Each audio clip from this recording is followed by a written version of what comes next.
Thanks for watching Afternoon Live. Does sitting in silence bring you peace or amp up your anxiety? Our next guest says, whether you're an introvert or an extrovert, we all need a balance of both connection and solitude. Here to tell us more, we welcome back neuroscientist Dr. Nicole Tetreault. It's so nice to see you. Hi, Happy New Year. It's so nice Happy New Year. Okay, so should we begin by defining what it really means to be either an introvert or an extrovert, and can you be a mix of the two? Yeah, so extroverts are people who really get a lot of energy in social gatherings. They get a lot of social validation by being seen and by connecting and being very spontaneous in groups. And introverts really are people who like to be in solitude. They like to gain energy by themselves. Social events can feel really overwhelming. They do great in pairs. So, like one-on-ones, is a really good way.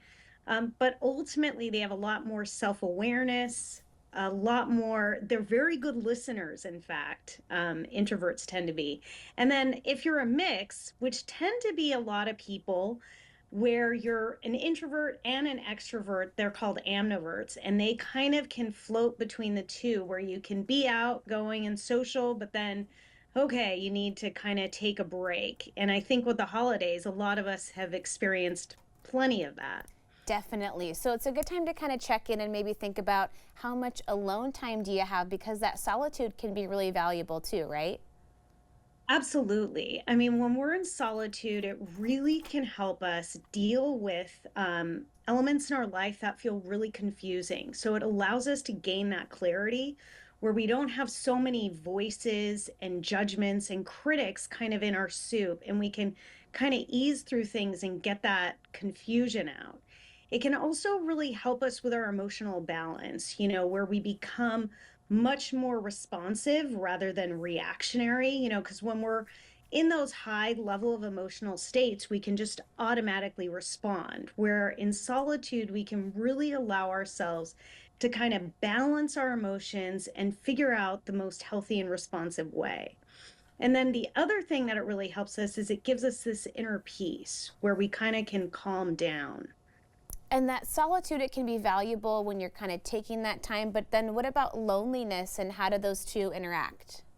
Yeah, so solitude in and being alone are very similar. They're the same thing. Now, when you're lonely, that's really coming from a place of not feeling connected. So when you're in solitude and you're alone, you are actually connected to yourself, you're connected to other things. And you could be, for example, like in a party, right? And you could feel totally lonely around all these other people because you don't feel connected. And so, really, that loneliness is that longing for that connection. So, when you're in solitude, you can kind of, it could creep into loneliness because we are social creatures. And so, it's really important to have that balance of social connection. Scientifically, we know people need at least three social connections to really thrive and feel connected in this world.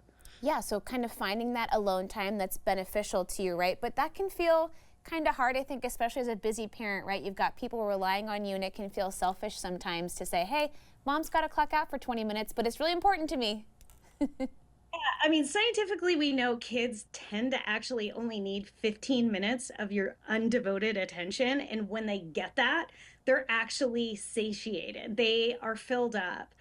Much of the time, we've kind of grown up in this helicopter parenting where we feel like we have to, be able to watch our kids, take sips of their drinks or food, and like they need to kind of live. We need to live. I had a lot of alone time as a kid, and it really allowed me to cultivate that interconnectedness where I didn't, where I became really independent. And so that's important too for children to have that ability to be able to be independent and not feel that they need to be with their parent all the time. Yeah, helps them find their own way in the world too. Hey, it was really nice to see you. Thanks for chatting with us today.